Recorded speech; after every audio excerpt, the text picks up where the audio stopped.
दुपारी 12 वाजता हा अपघात घडला तेव्हा 5वी ते 7वी वर्गाची सुट्टी झाली होती, तर 8वी ते 10वीच्या विद्यार्थिनी वर्गात जाण्याच्या तयारीत होत्या.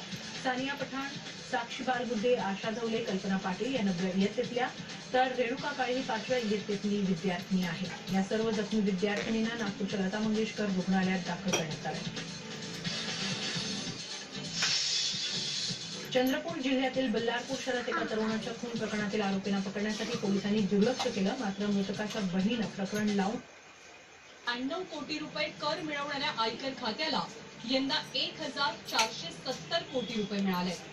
आता देशभरातल्या करबुडव्यांकडनं किती पैसा हाती आला असेल याचा केवळ अंदाजच बांधा.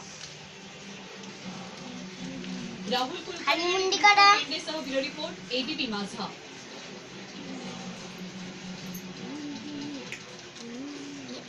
सर्व प्रकारच्या ताज्या बातम्यांसाठी एबीपी माझा.in या वेबसाईटला लॉग ऑन.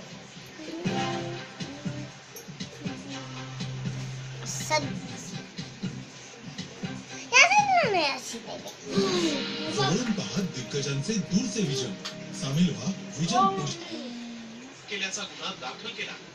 पप्पा मला भी ड्राइंग कॉम्पिटिशन मध्ये दाखवलं. अरे वाह.